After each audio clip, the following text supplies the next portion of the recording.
Welcome to the Power of Team Will. I am your host, David.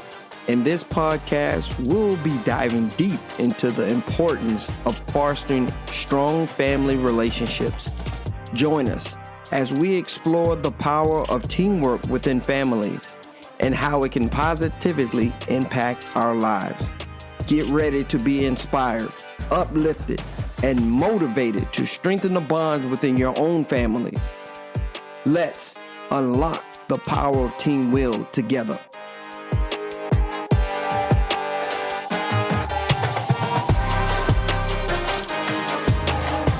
Hello, everybody. Welcome back to the Power of Team Will podcast, where I try to give you the best 30 minutes possible.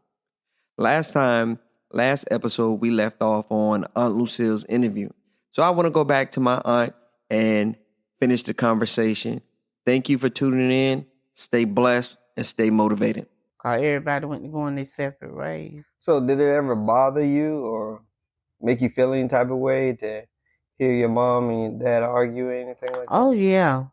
I couldn't stand to hear Daddy fuss with Mama. Cause Mama didn't ever do nothing to make him fuss. He would just be done had it out with his girl outside, and when he get home, he would take it out on Mama. That's the kind of dad I had. And my mama didn't drink, and he didn't like that. He wanted Mama to drink with him, but Mama didn't do alcohol. No, she didn't. Mama didn't drink.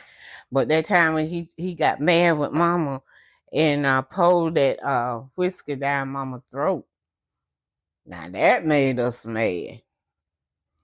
And, we could have killed him, but we didn't. Would y'all beat him up? Yes. Why did he pour whiskey down? Because she wouldn't drink no with him. She said, "No, I don't want that, child.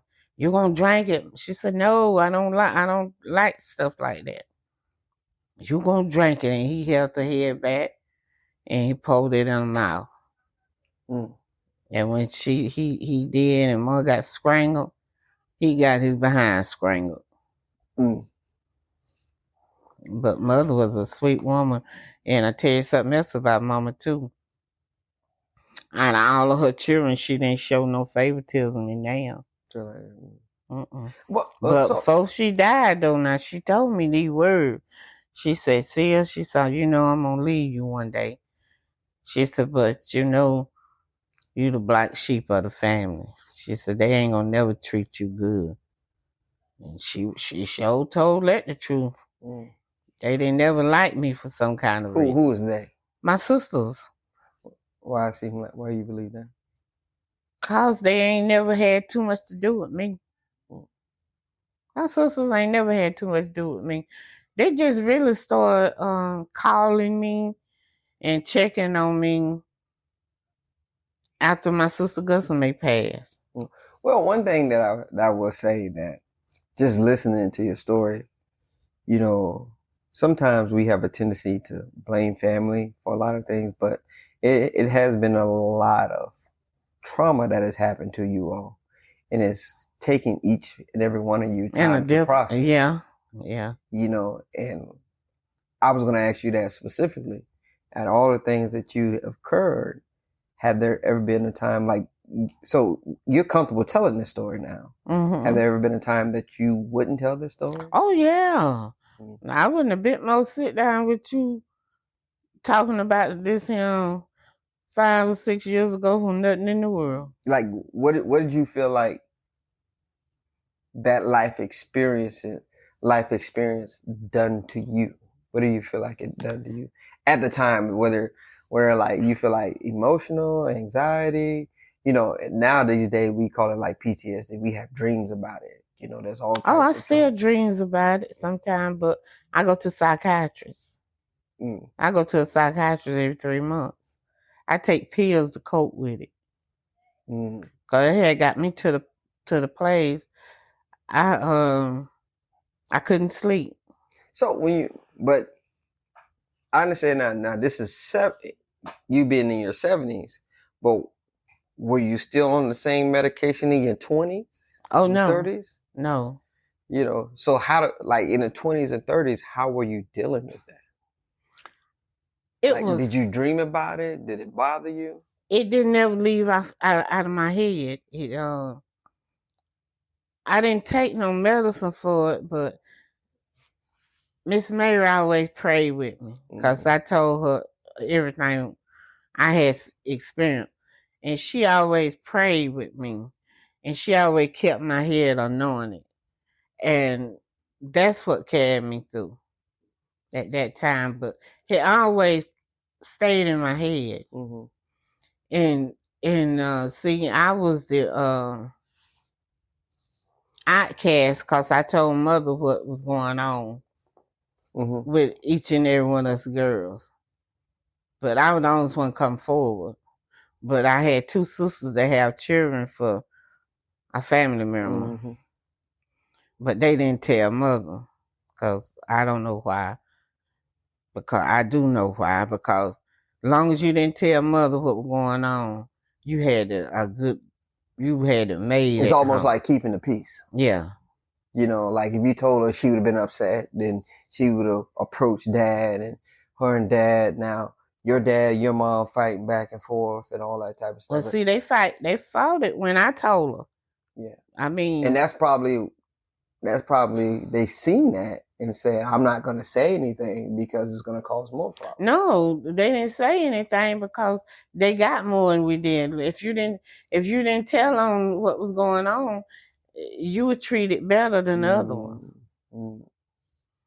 And see that I was called. They had given me this name that you couldn't do or say nothing around me because I would tell mama. But to me, what was going on was really wrong, which it was wrong. You know. Well, no one taught you it was wrong. You felt in your heart. I felt in my heart it was wrong. But am I right? No one taught you that. No, didn't nobody taught me. I in my heart it was wrong because I always say, why would you want to do something like that to your own? You know, it was uncomfortable. Yeah. And why would you want to mess up your child life? And because you know that's demonstrating. I mean, it do something to your mind. Yeah. And it makes you lose trust in other people's. And when you lose trust in other people, that's bad. Yeah, just like you said, some of the things where you didn't want to leave your kids with anybody, you know, all that type of stuff. And when my girls got big, you know, they used to ask us all the time, why you don't let your children come over here and play with our children? I didn't have to say anything. Jarvis told her, I don't want them in that. And Jarvis will say, I don't want to have to go to jail. You know, stuff like that. Because I had explained to him what had took place with me. And like you said, well, if he did you like that, he'll do your children like that. Yeah. Which I already had that in my head that he would do it. And he didn't like me that much. Because when our house got burned down, he wouldn't even let me and Jarvis stay there overnight. He said he didn't have no room. Oh. So you said you and your dad had a falling out. So after you and your dad had a falling out, what happened? He put me out. Put you out. And then he didn't even have sense enough to know it. He was still paying for me somewhere to stay and paying for me my food. And he put you out where? Put me outdoors. He said I couldn't. But like, okay, and then where were you staying at after you got put out? So Mama found this boarding house for me, and it was a one room and a little old bitty kitchen. And Dad, he was paying for me to live there. He didn't even know it. Because Mama would get money from the man they worked for, and Mama would bring that money and pay my bills and everything. He didn't even know it. He never figured that out? He didn't know why his bill was so high. Because see, my daddy couldn't read and write neither. He didn't understand why his bill would be so high when he go up to the store. And Mama be done paid my bills and got my grocery. Because I had Regina. And Mama had Regina out there with her. Mama kept Regina with her. And Vonda was with you. I hadn't had Vonda then, but I got pregnant with Vonda. Okay. So, okay, so all that transpired. What moved you from Homerville, Georgia, back to Florella? You know, so we're back at Florella now. That's when my daddy brother found Dad a house, and we lived over there on the Y. Yes, down in Florella, Alabama. Everybody call it the Y. Yeah. And we lived there, but I got a job. I had to get a job. And because I had Jeannie Vaughn, I had to take care of Jeannie Vaughn, because Daddy said he wasn't going to buy him one can of milk. He didn't. Did y'all when you was in Florella, did you still live with your mom and dad? Yeah, I lived with Mom and Dad. With Jeannie and Vaughn. But how long did you stay with them? I'm finna get to that. Okay. I lived with them when I left home. Gina was 4 years old and Vaughn was 2. And the way I left home then, Daddy had Jarvis Williams. My uncle. Your uncle. Yes. I was working at the factory. And he picked me up and carried me home because it was raining one day. Who, Uncle Jarvis? Yeah. Okay. And I didn't know, I just thought he was being nice to me. But, and then he went to coming over there. Then him and Daddy were talking everything. And Jarvis told Daddy, say, I sure like that girl right there. So that's a pretty yellow girl. Got some pretty hair. Daddy say, you want her? Uh-oh. He said, yeah, I want her. Daddy said, well, you can have her. Give me $25. Daddy sold me to Jarvis for $25. When y'all used to hear Uncle Jarvis say he paid $25 for me, he was for real. Well, I've never heard that. You didn't? He didn't know that? He used to tell all of them that. Daddy sold me to Jarvis for $25. And the fun. How'd you feel about that? I cried. Mama cried. Because that wasn't right. Okay. But later on, I find out that's what happened to my other sisters what were married. Daddy sold them to their husbands. You know you ain't Gussie. Yeah. Daddy sold her to her husband for a hog. Back then, it was hard. It was, we couldn't make our own choices. No, it kind of sounded like, as women, y'all was just like, I don't want to use the word property, but just like, goods, exchanging goods and services. Yeah. It was something to be paid for in exchange for some type of services. So, okay, so you sold to Uncle Jarvis. You go with him. How did you feel like that relationship worked? Like when y'all first got together, did Uncle Jarvis give you the flowers? When Jarvis and I first got together, I just told him everything. I said, look, I was raped. And I said, look, and one of my family members had, tried to rape me. And I said, I don't really want to be with no man. Jarvis say, I promise you I won't touch you or anything till you get ready. And me and Jarvis married June the 3rd. That was 1970. 1970. And, 1970. And we was married. Jarvis and I was married, about 6 months. He would sleep in the bed with me, but he wouldn't touch me. The only thing he told me to do was just lay in his arms. He wouldn't touch me. But then when I married Jarvis, and I was telling him about my schooling, I say, I couldn't get no schooling. I say, I can't read, I can't write. I say, I can't read and spell, but I can write. And he said, well, we're going to do something about that. And so Jarvis called somebody there. The Campbells, you know the Campbells. Campbell's? CJ granddaddy. Von Oldest son's granddaddy. He was the principal, activity school in the funeral. And Jarvis talked to him, told him that he wanted some of them to teach me how to do a little reading and writing, little reading and spelling. So that's how I got the little bit of reading and spelling I got.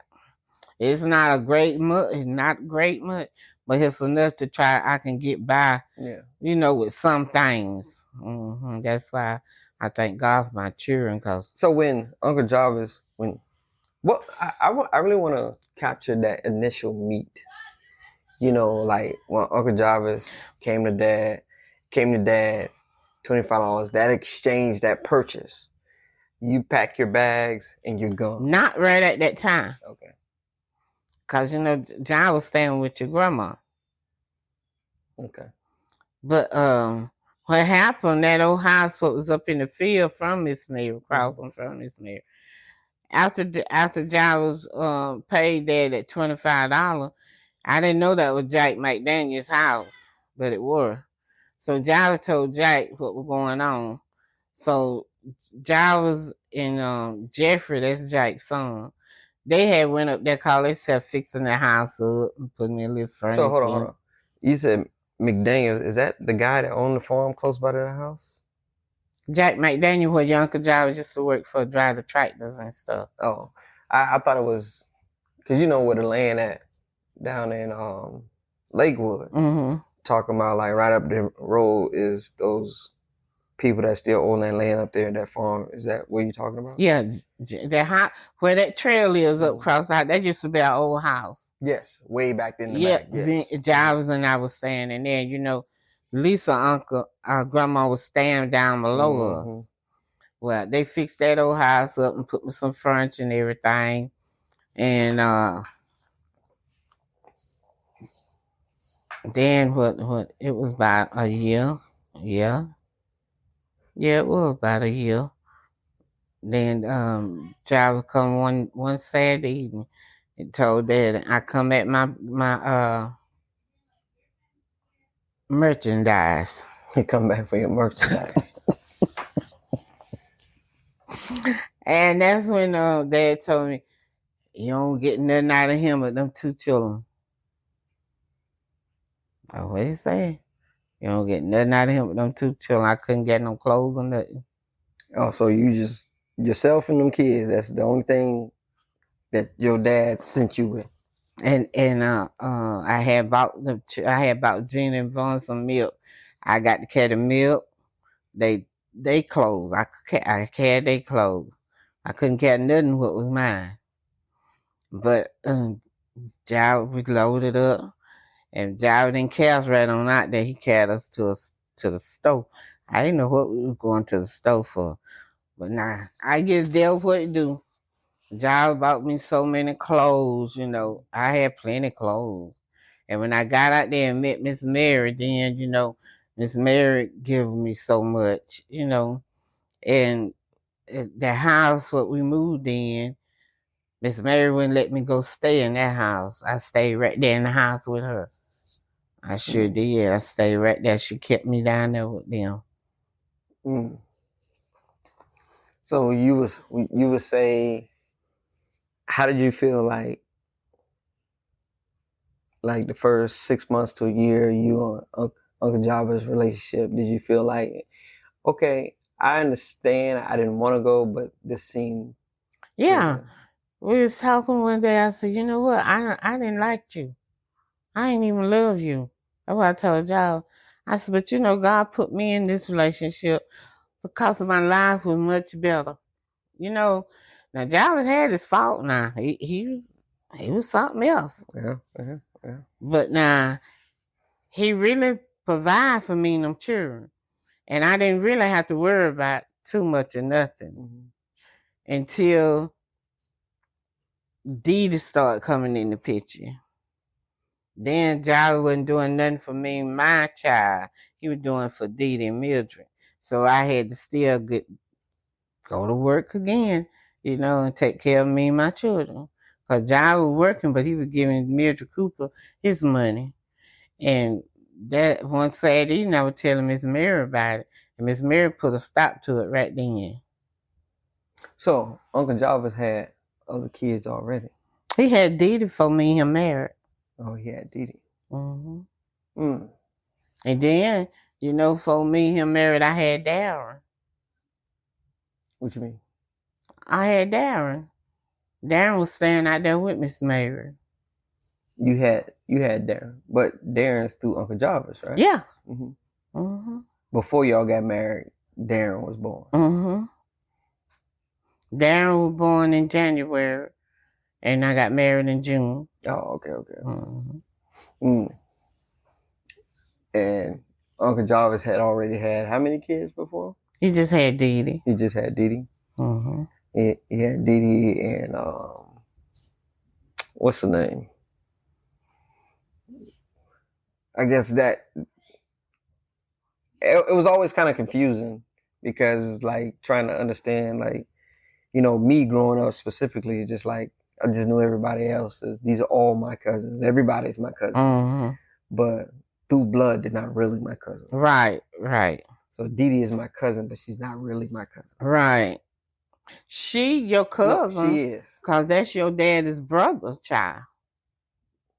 John and David, them brothers. Yeah, so Dee Dee is my cousin. He is your cousin. So it was just LaVonda and Regina. Mm-hmm. Yeah, that was okay. But the funniest thing... But growing up, I really thought that you and Uncle Jarvis had Dee Dee, Regina, LaVonda. I always believed that. Yeah. Really? Yeah. I think... Because see, when me and John married, Gina and Vaughn was little old bitty children. Mm-hmm. And Miss Mary didn't never make no difference in children. I mean... Kids was kids. Yeah. But you wasn't going to mistreat them around her. Mm. And if she bought one of them something, she bought all of them something. So you married Uncle Jarvis in 1970. Mm-hmm. So from 1970, you all have been together. Yep. When Jarvis died, we were married 38 years. 38 years. And the majority of your time was spent living where? Lakewood. I lived in Lakewood from the time I married Jarvis until... from 1970 until y'all moved up out of Lakewood. Well, till he died. So when y'all was in Lakewood, what did you do? Did you have to work any? Oh yeah, I worked at the sewing factories in Florida, Alabama. Sewing factory? How long you worked at the sewing factory? Oh Lord. I worked at the sewing factory all the way until Darren graduated. Mm. When Darren graduated, then that sewing factory closed down. But it was one open in the Funiank. So I used to drive from Lakewood to the Funiank every day. Mm. Mm-hmm. And then what did Uncle Jarvis do for work? Well, he was farming for Mike Daniel with the cows and planting grass and peanuts, and he was making good money. So he was working for the McDaniels. Yeah. But that's where he got his income from. Yeah. And he didn't never have to rent nothing if we needed a good, decent car to go somewhere. He didn't never have to pay the rent now because, they own that Chevrolet place in Florida. No, I never knew that. You didn't. The McDaniels did. Mm-mm. All them cars we used to come to Tallahassee and stuff on, they wasn't Jarvis. Jarvis just go there and get a car he wanted to use. Mm. Mm-hmm. And he lived right down the road from Jack McDaniel. Yeah, y'all live right down the road from him. We lived in the back of them. Yeah, because like the way the house is, y'all were like behind their house. Mm-hmm. And then y'all moved down the road. Yeah, we moved where we're at now. Mm-hmm. Mm-hmm.